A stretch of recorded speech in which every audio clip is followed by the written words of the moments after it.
අපි යමු මේ තීරයක් තරංග කියන කොටසට. දෙර තීරයක් තරංග කියන කොටසේ 2011 ගාන. හරි මං ගානේ අංකේ දාන්නම් මේ කොහෙන් හරි.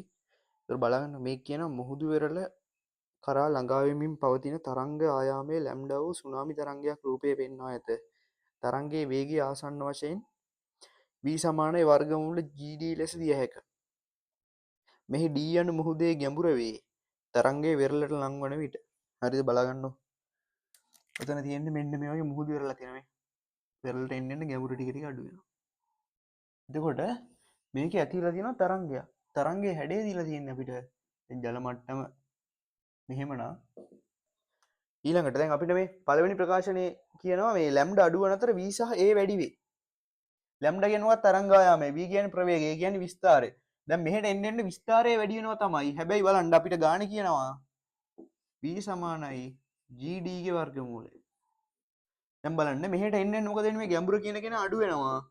දැන් මේ g නියතයිනේ. v අනුලෝමව සමානුපාතිකයි වර්ගමූල d. ඒතකොට මේක අඩු වෙද්දි මොකද වෙන්නේ? v අඩු වෙනවා.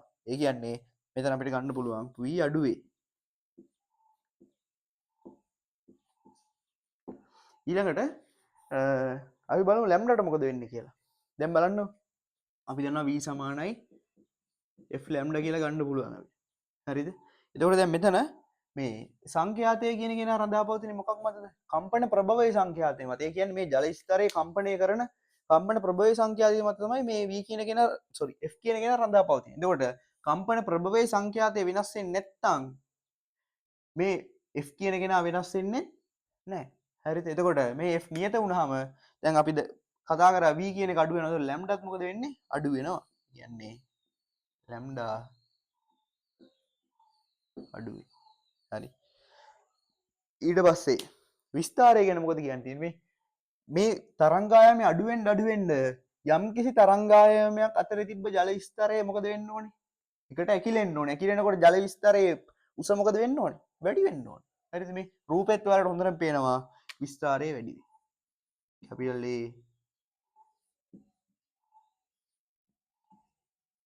වැඩි වෙයි. හරි. එතකොට මේ ඔන්න ඔහම තමයි ගන්න ඕනේ අපිට ඒතර ගන්න පුළුවන් v ලැම්ඩා අඩු වෙලා capital A වැඩි වෙන උත්තරේ. ලැම්ඩා අඩු වන අතර v සහ a වැඩි වේ පළවෙනි එක. ඊට පස්සේ කියනවා ලැම්ඩා සහ v අඩු වන අතර a වැඩි වේ. අන්න ඒක තමයි උත්තරේ. ලැම්ඩා සහ v අඩු වන අතර capital A වැඩි වේ. හරි. 2011 ගහන. හරිද? ඔයාලා කොහොමද ප්‍රායෝගිකව ඔයාලා දන්නවා මොකද්ද? සුනාමියක් වගේ එකක් එද්දී හරිද? සුනාමියක් වගේ එකක් එද්දී දැන් සුනාමිය ඔහම ගොඩබිමට එනකොට මුහුදේ මැද්දේ තියෙන බෝට් වලට කිසිම ප්‍රශ්නයක් වෙන්නේ නැහැ. සුනාමිය මේ ගොඩට ලං වෙන්න තමයි අර හැදෙන ජල තරංගයේ උස වැඩි වෙන්නේ. හරිද? මුහුදේ මැද්දේ ඉඳන් ලොකු උස තරංගයක් එන්නේ නැහනේ.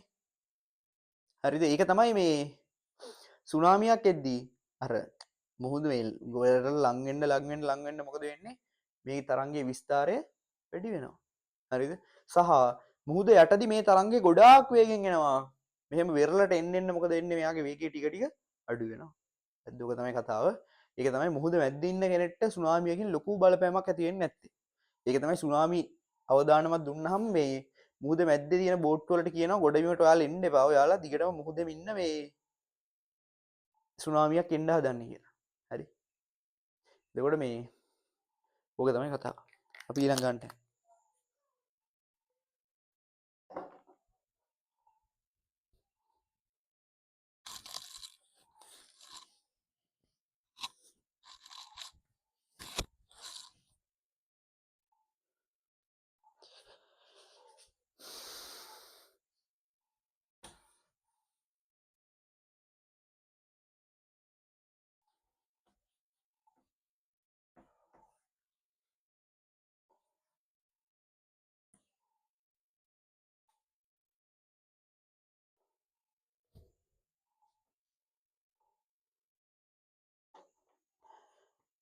හරි ඊළඟට 2011 නිව් සිලබස් ගානක් මේක කියනවා හර්ට්ස් 512ක සරසුලක් හා එක්තරා ගිටාර් කම්බියක් එකවර නාද කළ විට ඇසෙන නුදුසු සංඛ්‍යාතය හර්ට්ස් 7ක් වේ.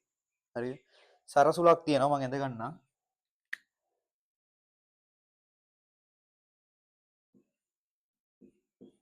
පන්සිය දොළහයි හර්ට්ස්. හරි ගිටාර් කම්බිය එකවර නාද කළ විට ඇසෙන නුගසු සංඛ්‍යාතය 7යි හර්ට්ස්. හරිද? ඒ කියන්නේ ගිටාර් කම්බියත් එක්ක එකවර නාද කරාම එහෙන නුගසු සංඛ්‍යාතය හර්ට්ස් 7යි. හරිද? එතකොට බලන්න මේ සරසුල මං කියලා ගත්තොත් 512යි හර්ට්ස්. හරිද? දැන් නුගසු සංඛ්‍යාත 7යි නේ. කියන්නේ මේ දෙන සංඛ්‍යාත වෙනස කීයක් වෙන්න ඕනද? 7ක් වෙන්න ඕනේ. එහෙනම් එක්ක ගිටාර් කම්බියේ සංඛ්‍යාතය එක්ක ගිටාර් කම්බියේ සංඛ්‍යාතය 512ට 7ක් එකතු කරාම 519යි හර්ට්ස් වෙන්න ඕනේ. නැත්තම් 512න් 7ක් අඩු කරාම 505යි හර්ට්ස් වෙන්න ඕනේ. හරි? මේක තමයි ගිටාර් කම්බියට දාලා එක්ක යාගේ සංඛ්‍යාතය 519 නැත්තම් 505යි. ඊට පස්සේ ගියාම වයලින් කම්බිය සම එකවර නාද කළ විට ඇසෙන නුගසු සංඛ්‍යාතය හර්ට්ස් 5යි. අන්න දැන් මේ වයලින් එක දැන්දාම එක්ක මෙයා 5ක් වයලින් එක 5ක් වැඩි වෙන්න ඕනේ නැත්තම් 5ක් අඩු වෙන්න ඕනේ. එතකොට වයලින් එකේ සංඛ්‍යාතය එක්ක 517යි හර්ට්ස් නැත්තම් 507යි හර්ට්ස්. 512න් 5ක් ගියම 507යි. එතකොට මේ තියෙන වයලින් එක. හරිද? ගාන හදාගද්දි මෙහෙම ලියා ගන්න. එතකොට ලේසි. එතකොට අපෙන් අහනවා පහක් දී ඇති පිළිතුර දැන් ගිටාර් සහ වයලින් කම්බිවල සංඛ්‍යාත විය හැක්කේ. පළවෙනි උත්තරේ තියෙනවා 519 505යි. මේ 519 505යි කියන දෙකම මොකේද? ගිටාර එකේ. දැන් අපෙන් අහන්නේ ගිටාර එකේ වයලින් එකේ. එතකොට පළවෙනි උත්තරේ ගන්න බෑ. දෙවෙනි එකට ගියාම 517 හා 505. 517යි 505යි. දැන් අපෙන් අහන්නේ ගිටාරයේ හා වයලීනේ.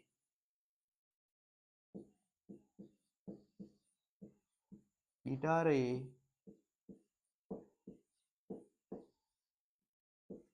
හා වයලීනේ. එතකොට බලන්න මේකේ මුලින් තියෙන 517 බෑ. මුලින් තියෙන්න ඕනේ මොකද්ද? ගිටාරයේ සංඛ්‍යාතය. ඉතින් 517යි 505යි කියන උත්තරේ ගන්නත් බෑ. තුන්වෙනි උත්තරේට ගියාම 519 507. මේක 519යි මේක 507යි යන්න වෙන්න පුළුවන්. එතකොට මේකත් එක්ක අනුනාද කරද්දී හර්ට්ස් 7ක් එනවා. මේකත් එක්ක අනුනාද කරද්දී හර්ට්ස් 5කින් ඇහෙනවා නුගසු සංඛ්‍යාතය. හරිද? ඒක වෙන්න පුළුවන්. ඊළඟට ගියාම 517යි 507යි. බෑ 517 507 කියන දෙකම වයලීනේ. පස්වෙනි උත්තරේ 517යි 519යි. හරි ඒක වෙන්න පුළුවන්. හැබැයි අපෙන් අහන්නේ ගිටාරේ හා වයලිනේ කියලා. මුලින් තියෙන්න ඕනේ ගිටාරේ සංඛ්‍යාව. ඒ කියන්නේ 519 හා 517 කියලා තිබ්බනම් හරි. හැබැයි මෙතන තියෙන්නේ 517 හා 519. එතකොට මේක ගන්න බෑ. අපිට ගන්න පුළුවන් එකම උත්තරේ තමයි 519යි 507යි. මුලින්ම ගිටාර එකේ පස්සේ වයලින්. 519යි 507යි. හරි. ඕක තමයි ඔය ගාන හදන්නේ. මෙහෙම ගාන පටන් ගන්න කලින් මේ මෙහෙම ස්කෙච් එකක් දාගන්න පොඩිවට කටුවට. එතකොට ලේසි. පැටවෙන්නේ නැහැ. නැත්තම් 517 519 හරි තේරෙනවනේ විකාර මේ ගොඩක් තියෙනවා. එක එක අගයන් ගොඩක් තියෙනවා. වැඩි මොකක්ද අඩු මොකක්ද හොයාගන්න බැරුව යනවා. හරි.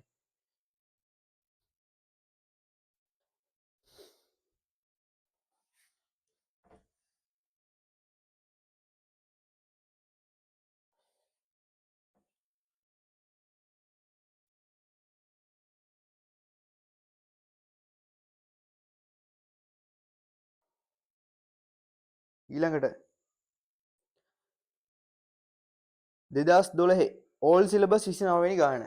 හරි 2012 ඕල් සිලබස් 29 වෙනි ගාන කියනවා තන්තුවක ආතතිය වෙනස් නොකොට එහි පවතින තීරයක් තරංගයක විස්තරය වෙනස් කරන ලදී. තන්තුවක් තියෙනවා එයාගේ ආතතිය වෙනස් කරන්න නෙමෙයි ඇදුණු තන්තුවක් කියන්නේ. හරි ඇදුණු තන්තුවක් තියෙනවා. එයාගේ ආතතිය වෙනස් නොකොට එහි පවතින තීරයක් තරංගයේ විස්තරය වෙනස් කරන ලදී. එහි ප්‍රතිඵලයක් ලෙස අපි දන්නවා මේ මෙහෙම ඇදුණු තරංගයක ඒකේ ස්කන්ධය සිම්පල් m නම් මෙයාගේ ආතතිය කැපිටල් T නම් අපි දන්නවා මොකද්ද? මෙයාගේ තුලින් තීරයක් තරංග වල වේගය v සමානයි වර්ගමූල T බෙදීම සිම්පල් m.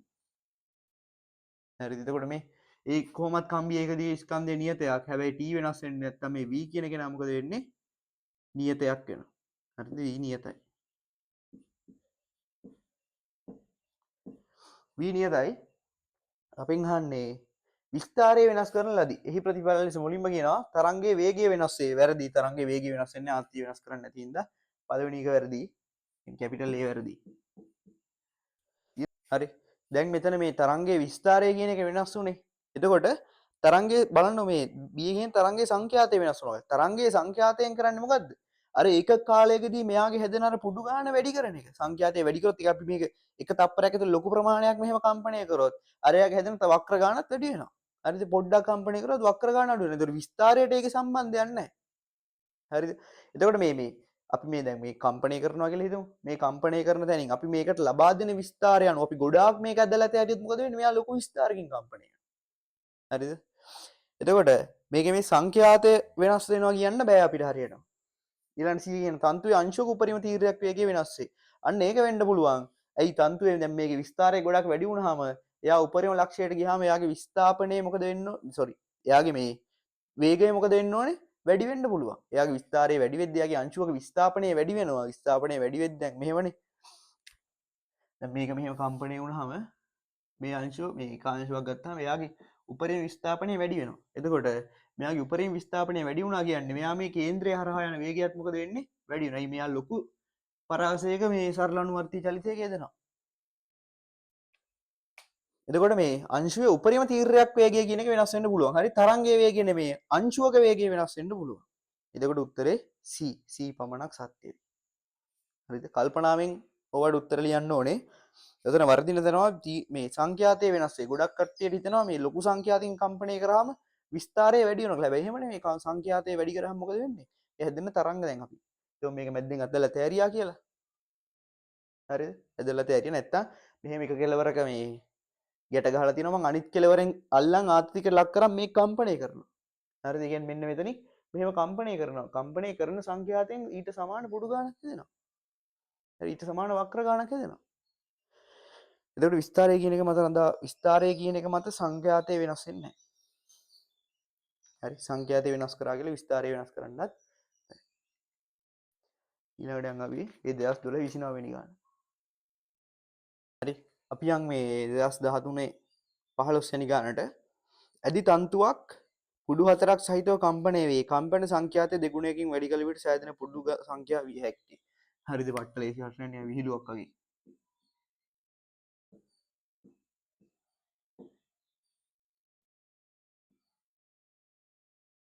මෙන්න මේ පුඩු හතරකින් කම්පණය වෙනවා කියලා. මේක දිග සිම්පල් L නම් මට කියන්න ලැම්ඩා කියන්නේ මොකද්ද? මේ L ගෙන් භාගයක් මේ තරංග මෙතන තරංගායමයක් තියෙනවා මෙතන තරංගායමයක් තියෙනවා. මේ පුඩු දෙකක් තමයි තරංගායමයක් කියන්නේ. L සමානයි. සෝරි ලැම්ඩා සමානයි සිම්පල් L බෙදීම දෙක. අපි දන්නවා මොකද්ද? V සමානයි F ලැම්ඩා. දැන් මෙයාගේ මේ තන්තුවේ ආතතියේ තන්තුවේ කම්පන දිගේ ඒකක දිගේ ස්කන්ධේ කිසිම දෙයක් වෙනස් වෙන්නේ නැහැ. එහෙනම් මේ V කියන කෙනා වෙනස් වෙනවද? නැහැ. හරිද? එතකොට දැන් මෙතන මොකද කරලා තියෙන්නේ? V නියතව තියාගෙන F කීයක් කරලා තියෙනවද? දෙගුණයක් කරන්න ඕනේ. එහෙනම් ලැම්ඩා මොකද කරන්න ඕනේ? භාගයක් කරන්න. හරිද? F දෙගුණයක් කරා ලැම්ඩා ඔටෝම භාගයක් වෙනවා. ලැම්ඩා භාගයක් වෙනවා කියන්නේ මෙයාගේ පුඩු දෙකක දිග භාගයක් වෙනවා. දැන් මෙතන ලැම්ඩා L බෙදීම 2යි නම් මේ සංඛ්‍යා දෙගුණ කරාම ලැම්ඩා L බෙදීම 4ක් වෙනවා. කියන්නේ මේ සම්පූර්ණ පුඩු දෙකක් මේ කියන්නේ මේ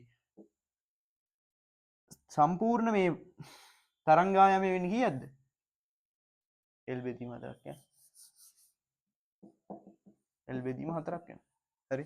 එතකොට මෙයාගේ මේ සම්පූර්ණ තරංගායමයක් කියන්නේ මේ තන්තුවෙන් 4න් පංගුවක්. එහෙනම් එක පුඩුවක් කියන්නේ එක් තරංගායාමයකින් භාගයක් තමයි එක පුඩුවක් කියන්නේ. තරංගායාමයක් කියන්නේ මුළු දිගෙන් 4න් පංගුවක්. ඒකෙන් භාගයක් කියන්නේ පුඩුවක්. ඒ කියන්නේ 8න් එකක් කියන්නේ පුඩුවක්. හරිද? මුළු දිගෙන් 8න් එකක් කියන්නේ පුඩුවක්. ඒතර මේකේ තියෙන්න පුළුවන් එහෙම 8න් එක ගානේ පුඩු 8ක්. පුඩු ගණන 8යි. පට්ට ලේසි ඈ. හිතන්නවත් දෙයක් නැහැ.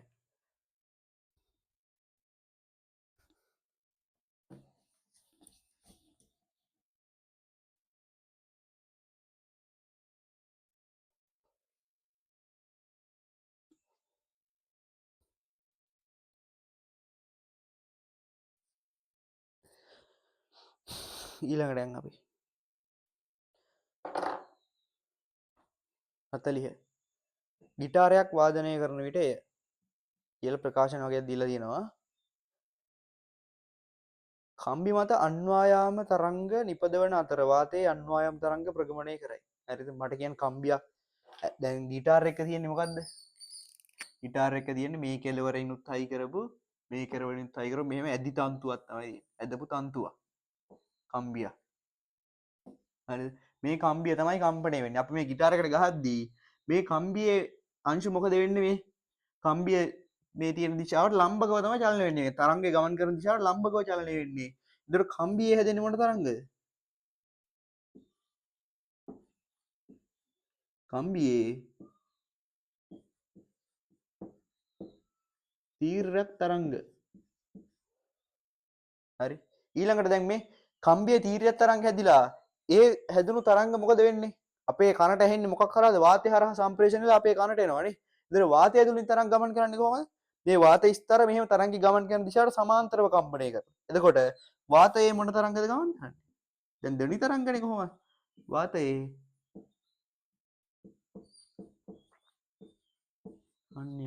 අන්වායාම තරංග. එතකොට බලන්න පළවෙනි උත්තරේ කියනවා කම්බි සහ කම්බි මත අන්වායාම තරංග නිපදවන අතර ඒක වැරදි. කම්බි මත තීරයක් තරංග නිපදවනවා වාතයේ අන්වායාම තරංග අන්වායාම ප්‍රගමන තරංග නිපදවයි. කම්බි මත තීරයක් ප්‍රගමන තරංග. හරිද? අන්න ප්‍රගමන කියලා කැලලක් තියෙනවා. ප්‍රගමන කියන්නේ මොකද්ද? මේ තරංගය කම්බිය දිගේ ගමන් කරනවා. හැබැයි ගිටාර එක්ක හැදෙන්නේ මොන තරංගද? ගිටාර එක්ක හැදෙන්නේ මෙන්න මෙහෙම. මේ දෙක අතර කම්බියේ ස්ථාවර තරංග. හරි ප්‍රගමන තරංග නෙමෙයි. එතකොට දෙවෙනි එක ගන්නත් බෑ. කම්බි මත අන්වායාම ස්ථාවර තරංග. වැරදි අන්වායාම නෙමෙයි තීරයක්. හරිද? අනිත් එක මේ තීරයක් ස්ථාවර තරංග තමයි හැදෙන්නේ. හැබැයි මේ මොකද්ද? වාතය තුලින් මේවා එක තැනින් තව තැනකට ගමන් කරනවානේ. එතකොට වාතය හැදෙන්නේ මොන තරංගද? ප්‍රගමන තරංග. එතකොට තුන්වෙනි උත්තරේ කම්බි මත අන්වායාම ස්ථාවර තරංග වැරදි. කම්බි මත තීරයක් ස්ථාවර තරංග. ඊළඟට හතර කම්බි මත තීරයක් ස්ථාවර තරංග නිපදවන අතර වාතයේ අන්වායාම ප්‍රගමන තරංග. අන්න හතරවෙනි උත්තරේ තමයි හරි උත්තරේ. පස්වෙනි එක බලමු නිකන්. කම්බි මත තීරයක් ස්ථාවර තරංග නිපදවන අතර වාතයේ තීරයක් ස්ථාවර තරංග නිපදවයි. වැරදි වාතයේ අන්වායාම ප්‍රගමන තරංග. හරිද? තීරයක් තරංග කියන්නේ අංශු කම්පණය වෙන දිශාවට තරංගය ගමන් කරන දිශාවට ලම්බකව අංශු කම්පණය වෙනවා නම් තීරයක් තරංගයක් තරංගය ගමන් කරන දිශාවට සමාන්තරව අංශු කම්පණය වෙනවා නම් මේ අන්වායාම තරංග. සහ මාධ්‍ය තුලින් තරංගය එකම තැනක ස්ථාවරව කම්පණය වෙනවා නම් ඒක ස්ථාවර තරංගයක්. මාධ්‍ය තුලින් මේ තරංගය ගමන් කරනවා නම් ඒක ප්‍රගමන තරංගයක්. එතකොට මෙතන ඉන්නේ ගිටාර කම්බියේ තීරයක් ස්ථාවර වාදයේ අන්වායාම ප්‍රගමන. ඊළඟ ප්‍රශ්නය. ඒක මේ 2014 4වෙනි ගාන 2014 4වෙනි ගාන.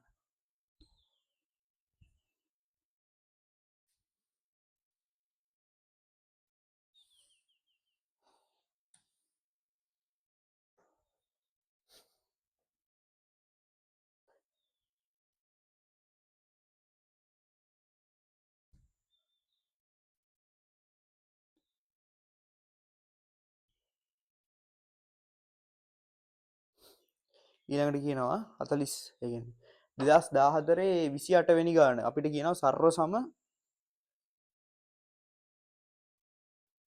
තන්තු දෙකක් වෙන් වෙන්ව T ආතතියකට ලක් කර ඇත.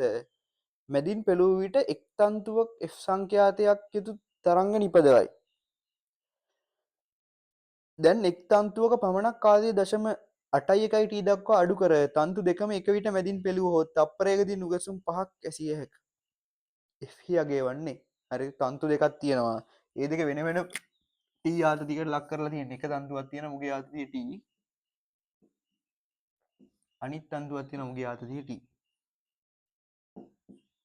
හරිද? ඊට පස්සේ එක් තන්තුවක පමණක් කාලයේදී 0.81 T දක්වා අඩු කරාලු.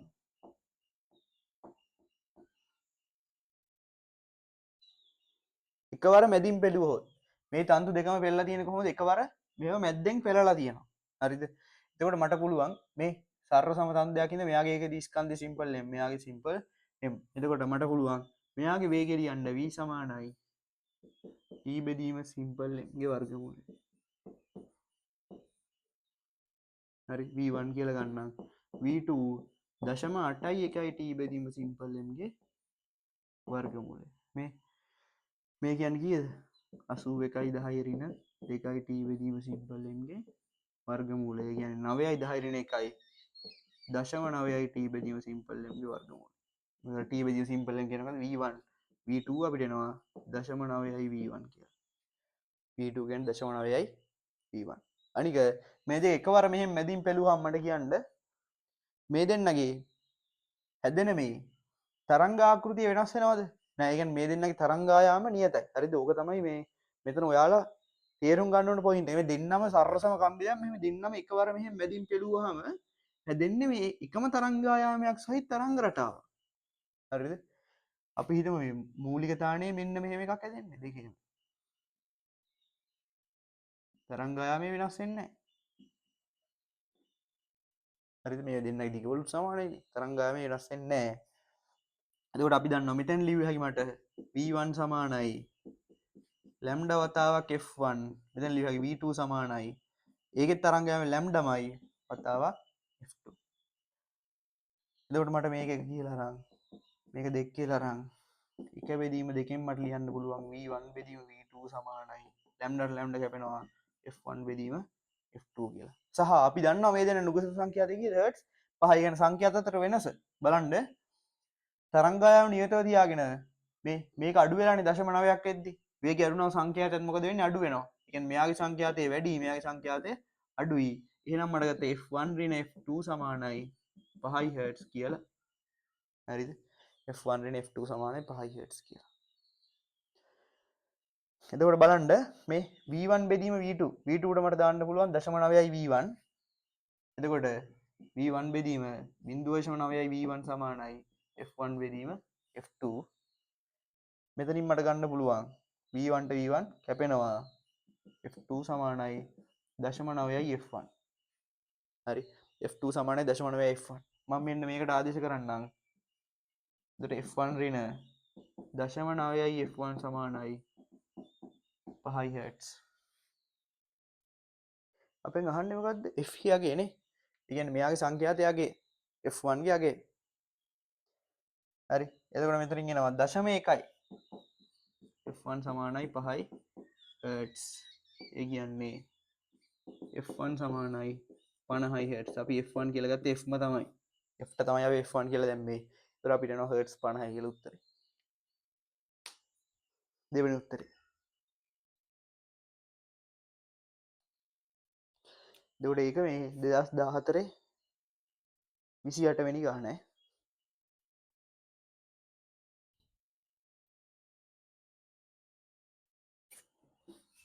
ඊළඟට යන් අපි 2015 42 වෙනි ගානට 2015 42 වෙනි ගානට ගාන කියන එකක ස්කන්ධයේ 0.1 ග්‍රෑම් මීටරයට සහ ආත්තිය නිව්ටන් 40ක් සහිත ධනිමාන කම්බියක කම්පන දිග කුඩා අගයක සිට වෙනස් කරමින් සංඛ්‍යාතයේ හර්ට්ස් 320ක් වූ සරසුලක් සමග එකවර නාද කරන ලදී. හරි එකවර නාද කරන ලැබේ. මෙම ක්‍රියාවලියේදී සංඛ්‍යාතයේ හර්ට්ස් 5ක් වූ ස්පන්ද දෝලනයේ ක්ෂය මත නිරීක්ෂණය කළ හැකි නම් ධනිමාන කම්බියේ අනුරූප දිගවල් සිම්පල් m වලින් සොයන්න කියනවා. හරිද? මේකේ තියෙනවා කම්බියක්. මෙහෙම කම්බියක් තියෙනවා. ඒකක ස්කන්ධය දීලා තියෙන අපිට බලා ගන්න හොඳට බලන්න මේ 1g ග්‍රෑම් මීටරයට කියලා දීලා තියෙන කිලෝග්‍රෑම් වලට හරවන්න ඕනේ. 1.10 කිලෝග්‍රෑම් මීටරයට මෙයාගේ ආතතිය සමානයි 40 නිව්ටන්. හරි. ඊට පස්සේ මේ කම්බියේ කම්පන දිග දැන් මේ ධනිමානයේ තියෙන හරිද? මේ මෙහෙම අපි හිතමු මේ ධනිමාන මේ කම්බියේ කම්පන දිග ක්‍රමයෙන් වැඩි කරලා තියෙනවා. මෙන්න මෙහෙම සීන් එකක් ධනිමානයේ තියෙන.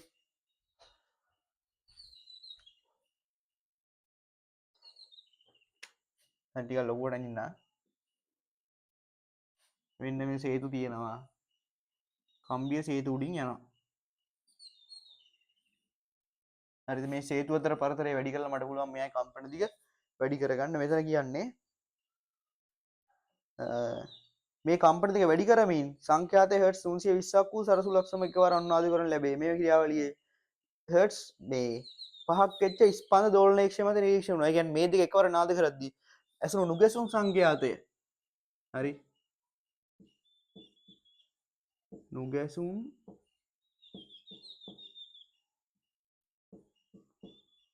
සංඛ්‍යාතය හර්ට්ස් 5යි කියලා කියනවා. ඒ කියන්නේ දැන් මේ සරසුලේ සංඛ්‍යාතය දීලා තියෙනව නේද අපිට? සරසුල හර්ට්ස් 320යි නේ. එහෙනම් මේ කම්බියේ සංඛ්‍යාත F1 කියන එක එක්ක මේකට වඩා 5ක් වැඩි වෙන්න ඕනේ. කියන්නේ 325යි හර්ට්ස් වෙන්න ඕනේ. නැත්තම් 315යි හර්ට්ස් වෙන්න ඕනේ. හරි. මෙන්න මේ දෙකට අදාළ කම්පන දිග තමයි අපෙන් අහන්නේ. දැන් මෙතන මේ හැදෙන ස්ථාවර තරංගය මොකද්ද? මූලික තානේ කම්පනයක් තමයි වෙන්නේ මෙතන.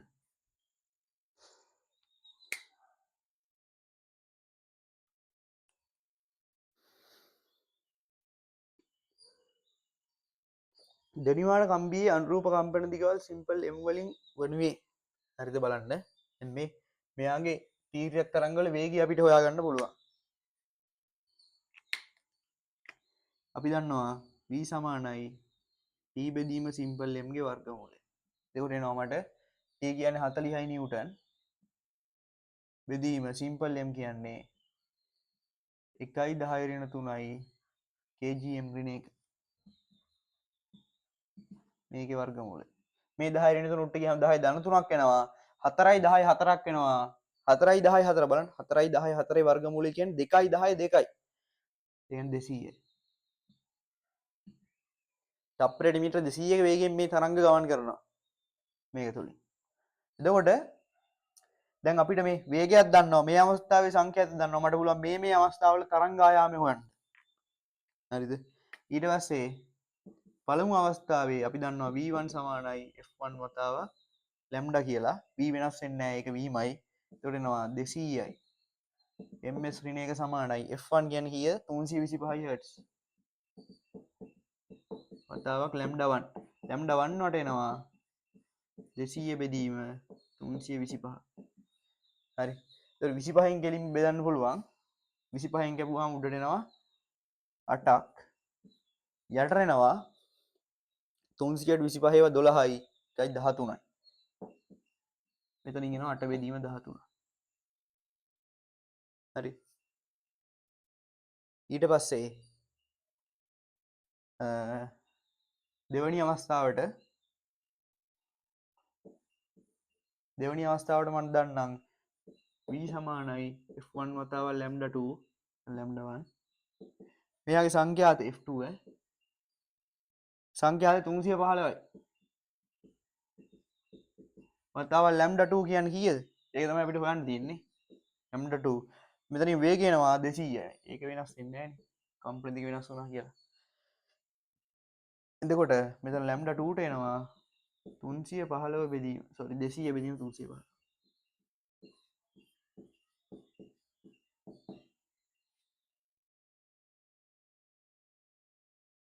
එතකොට 200 බෙදීම 315 මේ 200 බෙදීම 315. එතකොට 200 315 බෙදද්දි 5න් කැපුවොත් මෙතනට 40යි. මෙතන 5න් කැපුවොත් 300ට 5 60යි 63යි. හරි. දැන් බලන්න මෙතන මේ තරංගායාම ආවා අපිට. එතකොට මෙතන හැදෙන්නේ ස්ථාවර තරංගයක්. මෙතන මේ කම්පන දිග සිම්පල් L කියන්නේ මොකද්ද මේ හැම අවස්ථාවෙම? L කියන්නේ ලැම්ඩාගෙන් භාගයක්. හරිද? සිම්පල් L කියන්නේ ලැම්ඩා බෙදීම 2ක්. එතන මෙතනින් L1 එනවා. මේක දෙකට බෙදුවම 4 බෙදීම 13යි. L2 එනවා. මේ දෙකට බෙදුවම 20 බෙදීම 63යි. මීටර. මේ දෙක තමයි උත්තරේ කියන්නේ. කියන උත්තරේ දෙවෙනි තුන්වෙනි උත්තරේ. 4 බෙදීම 13යි 20 බෙදීම 63. හරිනේ. හරි ඊළඟ ගානට යන්න.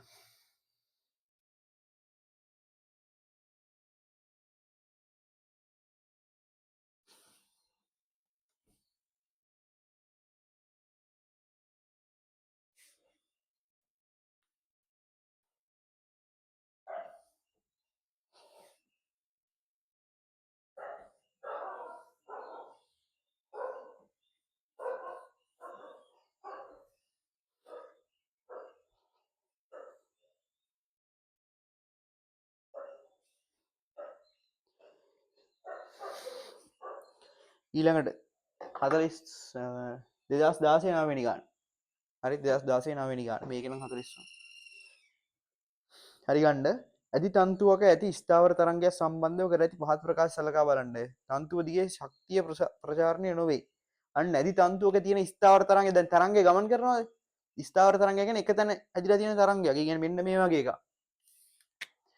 අපි මතකනේ සරසුල ධ්වනිමාන කම්බිය හැදුනේ. ඒ වගේ එකක් ස්ථාවර තරංගයක් කියන්නේ. මෙන්න මෙහෙම තමයි ගම්මනේ. මූලික තාණය. එතකොට මේකේ ශක්තිය සම්ප්‍රේෂණය වෙනවා කොහෙට? නෑ. පළවෙනි එක හරි. කැපිටල් A හරි. නිෂ්පන්ද පිහිටීමේ කාලය නිෂ්පන්දයක පිහිටීම කාලය සමග විචලනය වෙනවා. අන්න ඒකත් හරි. ඇයි? දැන් ස්ථාවර තරංගයක් හැදුනම ඒ වගේ නිෂ්පන්ද තියෙන තැන නිෂ්පන්දමයි ප්‍රස්පන්ද තියෙන තැන ප්‍රස්පන්දමයි. දැන් අපි මෙහෙම එකක් ගමු. මේකේ හැම වෙලේම මෙන්න මෙතන නිෂ්පන්දයක්. මෙන්න මේ දැන් හැම වෙලේම ප්‍රස්පන්ද. හරි. දැන් මේවා නිෂ්පන්ද මේවා ප්‍රස්පන්ද. ඒතර මේවා කවදාවත් කාලයත් එක්ක වෙනස් වෙන්නේ නැහැ. ඒකත් හරි. B එක. තන්තුවේ එක් අංශුව අයත් කරගන්න උපරිම විස්ථාපනය තන්තුව දිගේ ඒ වගේ පිහිටීම් මත රඳා පවතී. අන්න හරි. දැන් බලන්න මේ අංශුව ගත්තාම යා හැම වෙලේම චලනය වෙන්නේ මෙහෙම. මේ පරාසෙ. මෙයා ගත්තාම මේ පරාසෙ. මෙයා ගත්තාම මේ පරාසෙ. එයාලගේ උපරිම විස්ථාපනය, ඒ කියන්නේ විස්තාරය කියන එක වෙනස් වෙන්නේ නැහැ. එක එක අංශුවකට විවිධ විස්තාරයන් තියෙනවා. හැබැයි හැමෝගේම ආවර්ත කාලය සමානයි. හරිද? එතකොට මේ විස්ථාපනයේ බිඳුව හැම වෙලේම. එතකොට මේ තන්තුවේ පිහිටීමත් එක්ක මේ අදාළ අංශුව තන්තුවේ පිහිටන තැනත් එක්ක යාගේ විස්තරය කියන එක මොකද වෙන්නේ? වෙනස් වෙනවා. ඒ කියන්නේ උපරිම විස්ථාපනය කියන එක වෙනස් වෙනවා. පිහිටීම මත රඳා පවතින. එතකොට මේකේ ABC කියන තුනම හරි. පස්වෙනි උත්තරේ. ඊළඟට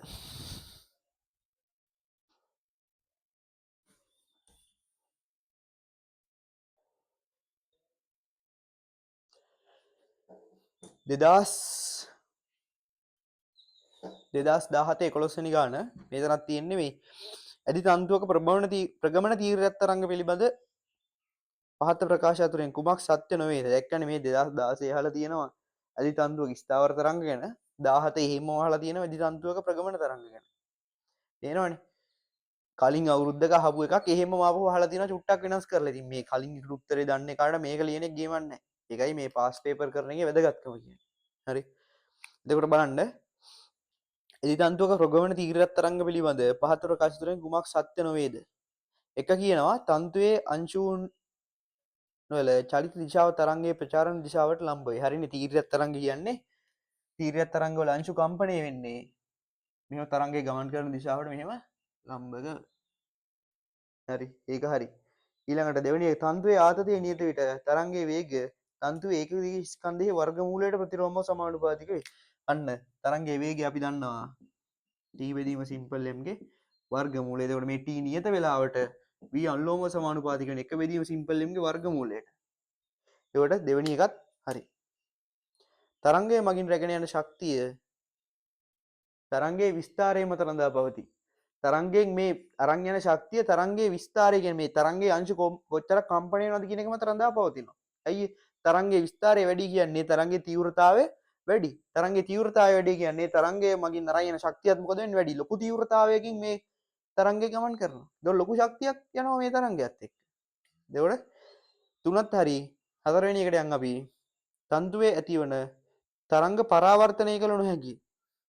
හරිද? මතකද? අපි තියරි වල කතා කරා දෘඩ පරාවර්තනය මෘදු පරාවර්තනය කියන එක.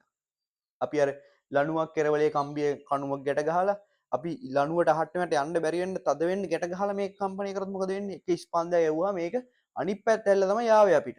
මතකනේ? මුද්දක් දාලා මෙහෙම කම්පණය කරාම ඒ යන්නේ දැන් දෘඩ වේ කියන්නේ මෘදුව කම්පණය කරා. හරි මෘදු කම්පණය මෘදු පරාවර්තනය කියලා අපි කිව්වේ ඒකට. කම්පණය කරාම මේ තරංගේ ස්පන්දය එහෙම ගිහිල්ලා ආපහු ඒ පැත්තටම ආපහු වෙනවා. පරාවර්තනය කරන්න පුළුවන් තීරයක් තරම්. ඊට පස්වෙනි එකත් වැරදි. සෝරි හතරවෙනි ඈ. හතරවෙනි එක වැරදි. හතරවෙනි එක කියන්නේ අපි කතා කරේ තන්තුවේ ඇතිවන තරංග පරාවර්තනය වල හැකියි. ඒක වැරදි. කරන්න පුළුවන්. දෙන ලද මොහොතකදී තන්තුවේ අනුයාත අංශු දෙකක් එකම වේගයෙන් ගමන් නොකරයි. අනුයාත අංශු දෙකක් එකම වේගයෙන් ගමන් නොකරයි. අනුයාත කියන්නේ මොකද්ද? ළඟ ළඟ තියෙන අංශු දෙකක්. එතකොට හැම වෙලේම මේ ළඟ ළඟ එක ළඟ තියෙන අංශු දෙක විස්ථාපන වෙනස්. මේ අංශුවේ ප්‍රවේගය කියන එක විස්ථාපනයේ මත රඳා පවතිනවා. විස්ථාපන වෙනස් කියන ප්‍රවේගයත් මොකද වෙන්නේ? වෙනස් වෙනවා. එතකොට මේ ළඟ ළඟ තියෙන අංශු දෙකට එකම වේගයෙන් යන්න බෑ. එතකොට මෙතනයි අංශු දෙකක් ගත්තොත් මේ දෙන්නගේ විස්ථාපන මේ කේන්ද්‍රයන් තියෙන විස්ථාපන වෙනස් සහ යාලගේ කලාවත් වෙනස්. එතකොට මොකද වෙන්නේ යාලගේ මේ වේගයත් වෙනස් වෙනවා. හරි මේ කෙරවල ඉන්න අංශුවේ වේගය බිඳුවයි. ඊට මෙහෙට එන්න මේ එක එක අංශු වල වේගය ටික ටික වැඩි වෙලා කේන්ද්‍රයේ ඉන්න අංශු වල උපරිම ප්‍රවේගය තියෙනවා. මෙහෙට යද්දී ආපහු ටික ටික වේගය අඩු වෙනවා. හරි එතකොට මේ තනින් තනින් මේ ළඟ ළඟ අංශු වල වේගය වෙනස්. හරිනේ.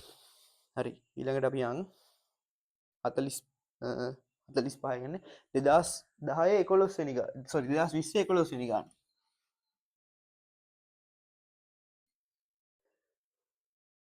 හරි ඊළඟට අපි යන් 2020 11 වෙනි ගානට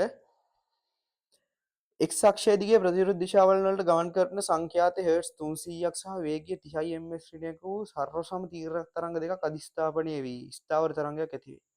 නිෂ්පන්දයක සහ ඊට යාබදව පිහිටි ප්‍රශ්පන්දයක් අතර දුර සමාන වන්නේ. හරිද මේ තරංග දෙකක්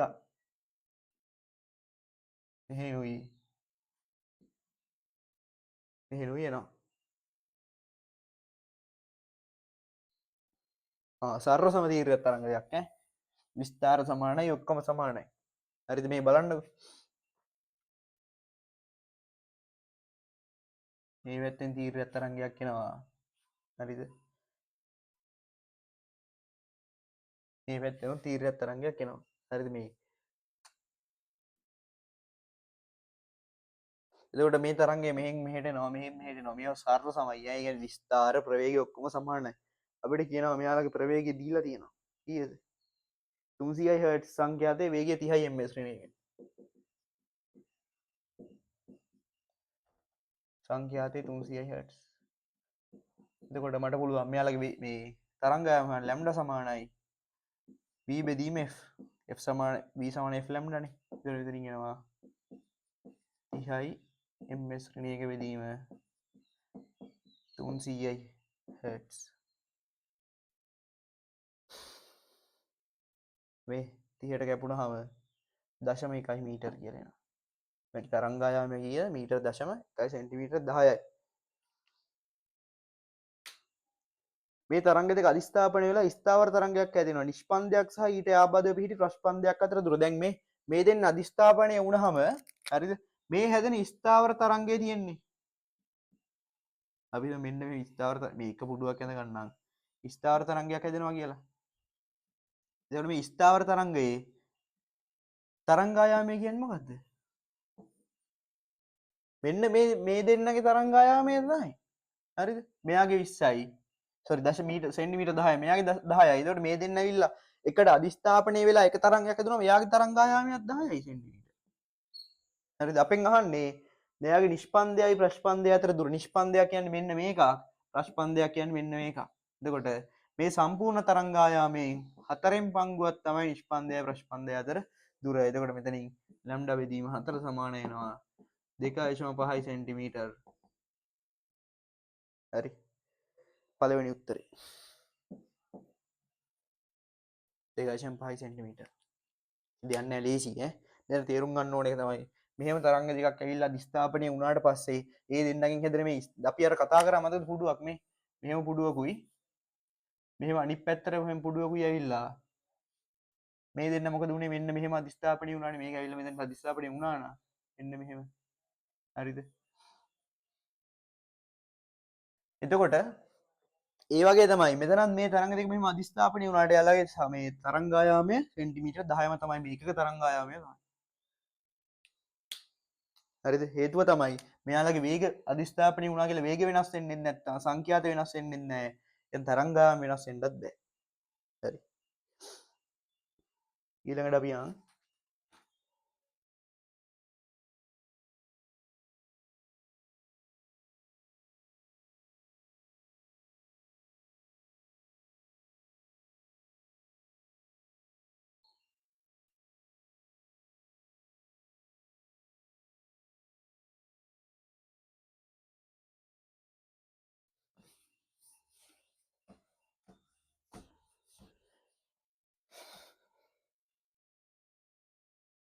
හරි පට්ට රස්නේ මේ දවස්වල මේ ෆ්‍රෙන්ඩ් එකක් දාලා දෙන්නේ ඒත් හින අමාරුවෙන් කරන්නේ මේ ක්ලාස් මේ වීඩියෝ එක.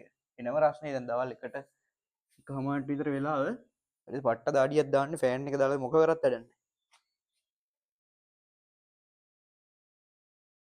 ඊළඟට අපි යන්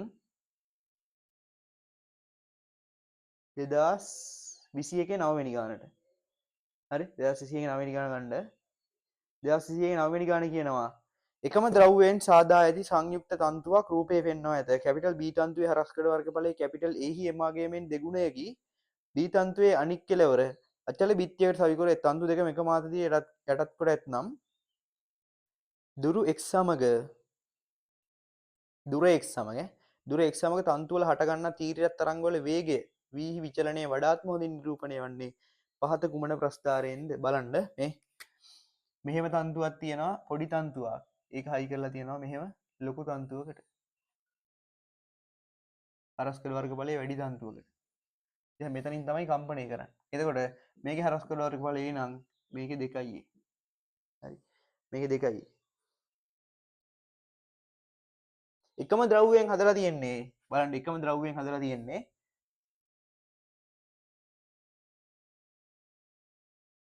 එතකොට බලන්න මෙයාගේ මේ හරස්කඩ වර්ගඵලය වැඩි වුණ දෙගුණයක් වුණාම මොකද වෙන්නේ මෙයාගේ මේ ද්‍රව්‍ය එකයි දැන් මෙයා හදලා තියෙන්නේ මොනවා හරි නූල් జాතියකින් නම් මෙයා ඒකෙන්ම තමයි හරි එතකොට මෙයාලගේ ඝනත්ව සමානයි හැබැයි මෙයාගේ හරස්කඩ වර්ගඵලයේ දෙගුණයක් වුණා කියන්නේ මෙයාගේ මේ ඒකක දිග ස්කන්ධයේ සිම්පල් m නම් මේ ඒක දිගක් ගත්තා ස්කන්ධ සිම්පල් m නම් මෙයාගේ අන්න ඒ දෙකම ගත්තම හරස්කඩ වර්ගඵලයේ දෙගුණයක් ඉඳ 2යි සිම්පල් m වෙනවා හරිද 2යි සිම්පල් m වෙනවා එතකොට අපෙන් අහන්නේ කුමන ප්‍රස්ථාරයෙන්ද කියලා ප්‍රස්ථාර බලන්න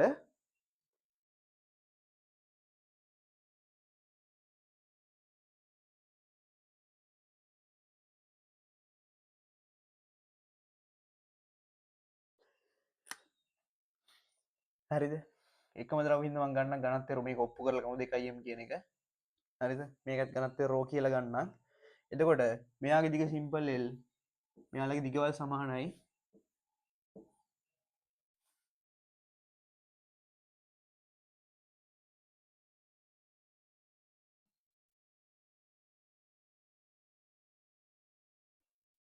හරි මෙයාගේ දිග මම ගන්නම් l1 කියලා මෙයාගේ දිග ගන්නම් l2 කියලා හරිද මෙයාගේ දිග l1 මෙයාගේ දිග l2 එතකොට මට පුළුවන් මෙයාගේ මුළු පරිමාව හොයන්න v සමානයි මොකක්ද දාලාද හරස්කඩ වර්ගඵලය වතාවත් දිග l1 මෙයාගේ v1 මෙයාගේ පරිමාව v2 හෙව්ව හැකි 2යි a වතාවක් l2 2යි al2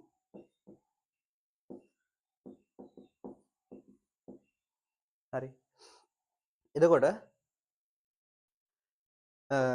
දැන් අපි දන්නවා පරිමාව දන්නවා ඝනත්වය දන්නවා මුළු ඝනත්වය ρ කියලා ගත්තා මුළු ස්කන්ධය මට හොයන්න පුළුවන් අපි දන්නවා ඝනත්වය සමානයි ස්කන්ධය බෙදීම පරිමාව කැපිටල් M කියලා ගන්නවා කැපිටල් M සමාන ρv ρ1 ρ වතාවක් al1 මෙතන එනවා මේ කැපිටල් M1 කැපිටල් M2 දෙකයි ρ al2 හරිද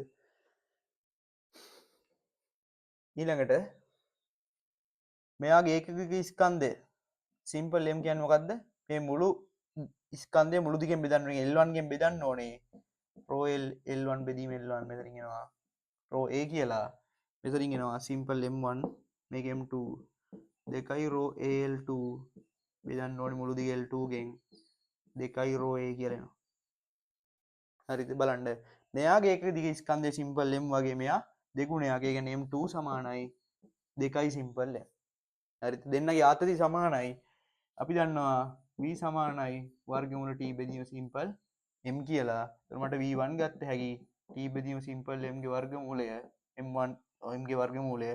ඊට පස්සේ v2 මට ගන්න පුළුවන් t බෙදීම සිම්පල් m කියන්නේ දෙකයි සිම්පල් m ගේ වර්ගමූලය. හරි. එතකොට බලන්න මේක දෙකෙන් බෙදුනහම v2 ත් මොකද වෙන්නේ? මුල දෙකෙන් බෙදුනවා v1 සමානයි v2 සමානයි v1 බෙදීම මූල දෙකයි මේ v1 මූල දෙකකින් බෙදුවහම තමයි මෙයා එන්නේ මෙයාට එක බෙදීම මූල දෙයක් දැම්මහම මෙයා එන්නේ. එතකොට v1 බෙදීම මූල දෙකයි. එතකොට මේ දෙන්නගේ ප්‍රස්ථාර ප්‍රවේග අතර ප්‍රස්ථාරය අඳින්න තියෙන්නේ. හරිද? මම මෙතනින් අඳින්නම්. ප්‍රවේගය මේ v1ට වඩා v2 sorry v1ට වඩා v2 පොඩ්ඩක් අඩුයි. හරිද? භාගයක් නෙමෙයි. දැන් මේ v2 ගෙන් v1 බෙදීම 2යි නම් හරි භාගයක් එනවා. මූල 2යි කියන්නේ මේක බෙදෙන්න කියන්නේ 2.4114. එතකොට මේ දෙකෙන් බෙදෙනවට වඩා පොඩ්ඩක් වැඩි. භාගයට වඩා පොඩ්ඩක් වැඩි. ඒ කියන්නේ v1 මේ හරියෙන් එනවා නම් v2 කියන එක නයි ඊට වඩා පොඩ්ඩක් යටි. මේව හරි භාගෙන් නෙමෙයි ඈ. ඒතර කීවෙනි උත්තරේද? අපිට ගන්න වෙන්නේ දෙවෙනි උත්තරේනේ. හරි 209 වෙනි ගන්න.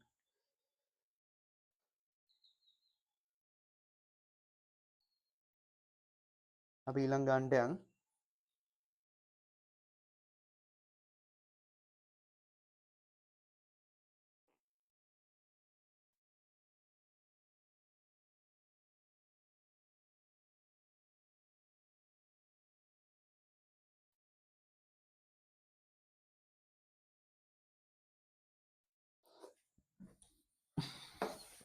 ඊළඟ ගාන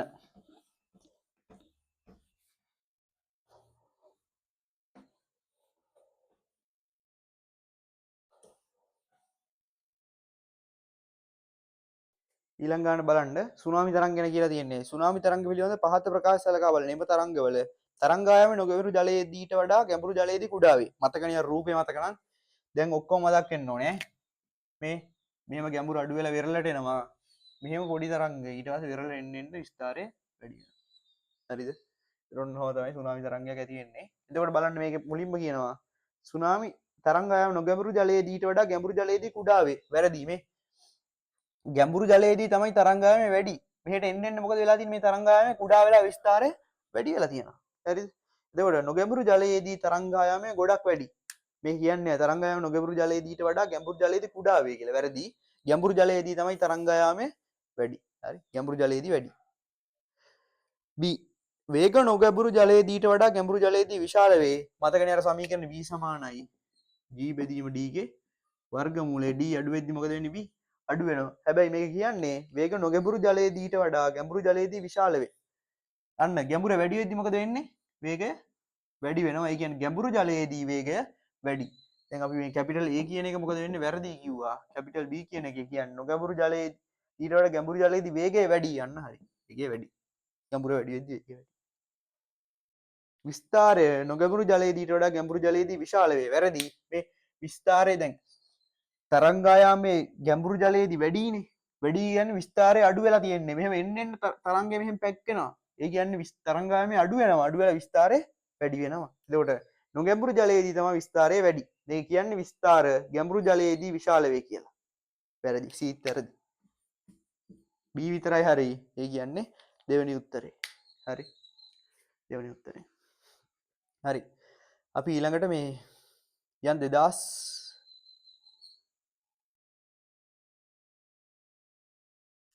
අපි කතා කරේ තීරයක් තරම් ගැනනේ. හරිද? එතකොට ඔතනින් ඉවරයි. ඊළඟට අපි යන් මේ 2005 වෙනි ප්‍රවේගය කියන කොටසට ඊළඟ වීඩියෝ එකේ. හරි. එහෙනම් ඊළඟ වීඩියෝ හම්බෙමු.